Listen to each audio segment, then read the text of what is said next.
ating lahat.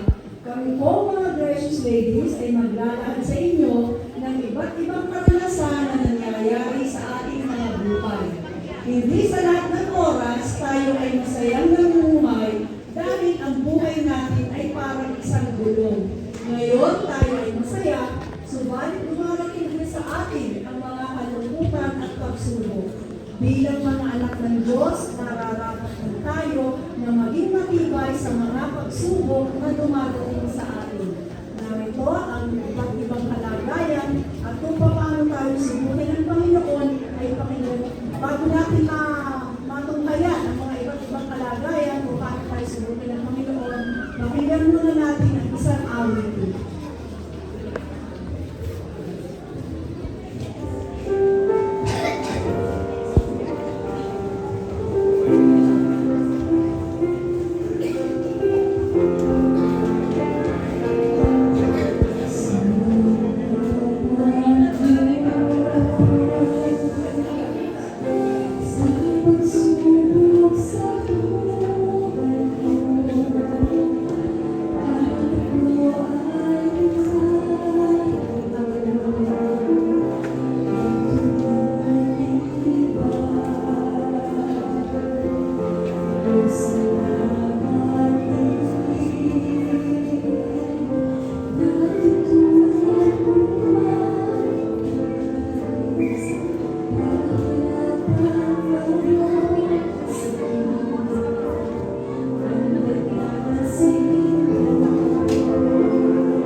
Ay ang pag-uusig ng pamilya.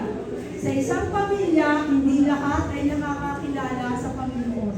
Mayroong mga anak na naunang makakilala at ang mga magulang ang siyang nagiging hadlang para makapagpatuloy ang anak sa kanyang kasuntungang pananampalataya. Tunghayan po natin ang kanilang mga isip. Mukhang ginagawa na naman ating anak. Saan kaya siya nagpupunta sa ganitong oras? Ay, ano? Hindi naman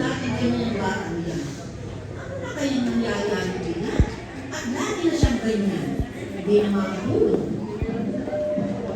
Praise the Lord, praise the Lord, para po itay.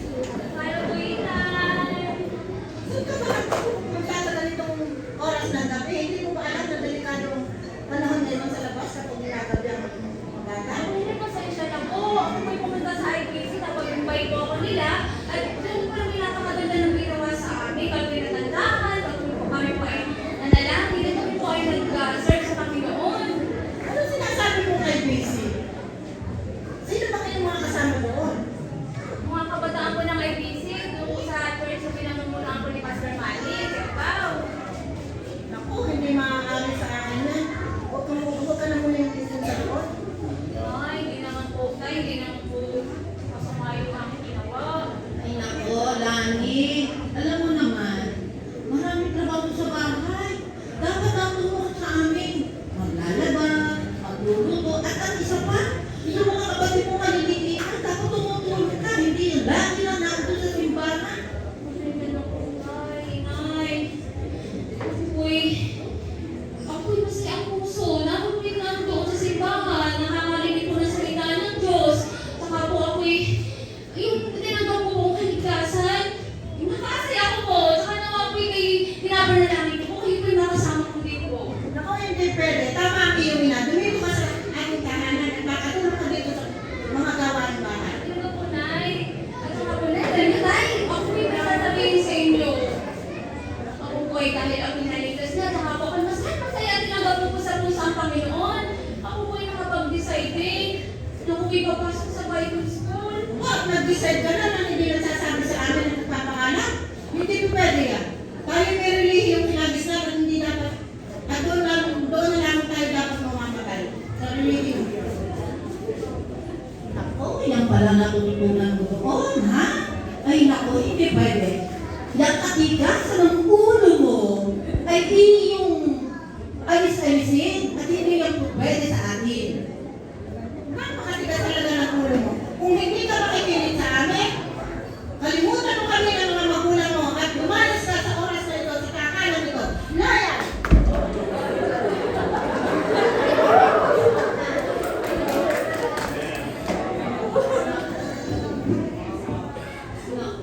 Naku, mali yata tayo sa naging desisyon sa atin. Hindi dapat natin ginawa yun. Nakakalungkot. Oo nga, isang taon na rin na nakalipas na siya ay umalis ng ating tahanan para nagkamali tayo ng desisyon na sila ay ating pinaalis. Dahil minsan ako pinapadaan ko sa LBC, may mga kabataan akong nakita na nagkakantahan sila, masasaya sila roon at nagtuturo ng tungkol sa Panginoon, tungkol sa ating Panginoon Jesus, na siya raw ay nagbibigay ng kaligtasan sa atin. Kaya parang hindi nga tatama na tayo siya ating pinalaya at pinigil sa kanyang patuturuan. Nakakakonsensya ang ating ginawa. Ano pa naman natin yun? Dapat hindi natin yung ginawa. Kaya siya babalik. Nakakamiss na. Hindi rin siya nagte-text kahit minsan. Talagang gilig na tayo sa Ay! ayan na na. Ay! Matutuwa na ako!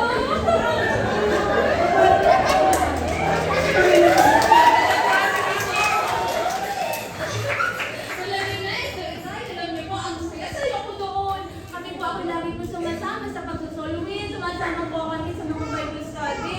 Nung ako nakasama ko po rin kayo.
paglibak sa kanya ng mga taong nakapaligid sa kanya.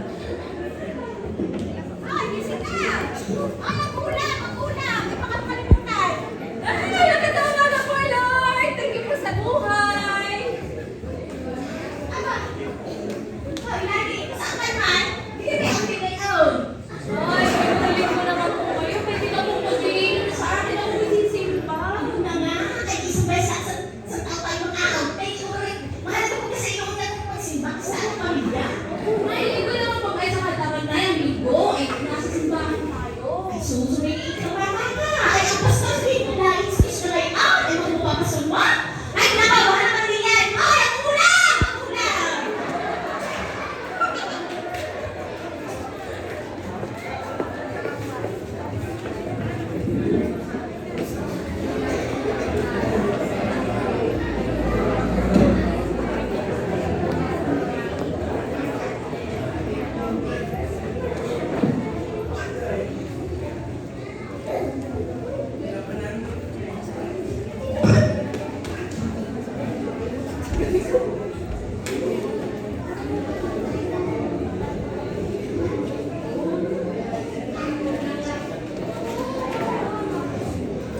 Ate Jolly!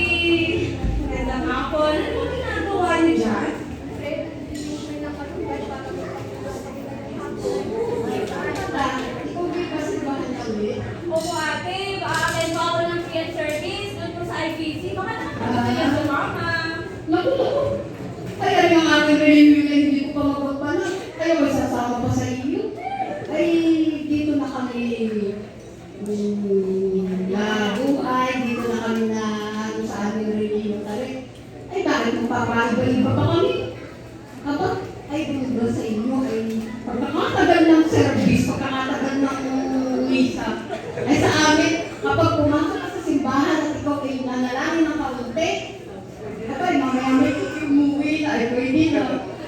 At saka, dito sa inyo eh, may simbang Sabado, may simbang Linggo, may Martes, may Miyerkules. Paano mo kayo lumabas sa langit?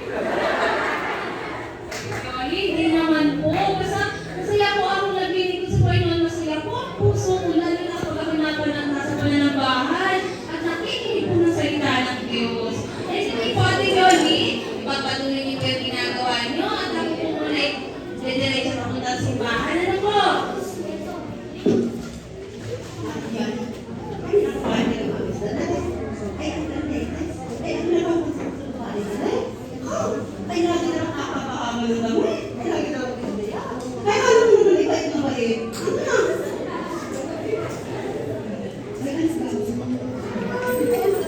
Ay, ang ganda sabi sa iya. Sabi sa akin, ay, ano?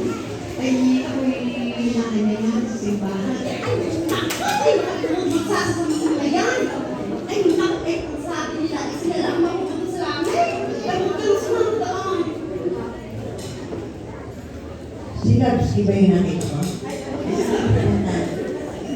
Sa simbahan na naman, araw-araw na ito nakapanakita sa simbahan niya. Di ba? Lagi ginagabi, kung isang araw aking hinihintay eh. Sabi ko ano, ako yung pinamata, kain kay. Ay, pragmatic pa. At bakit pala yung simbahan niya? Hindi kasi ka nasasawang manalangin. Aba, ay practice na practice, hindi mo na nasasawang yun. Yung kanta, hindi na nasasawang. Siya, ay tayo na, yung aking mga kumamura ng aking kasama, wala pa kaming makunan.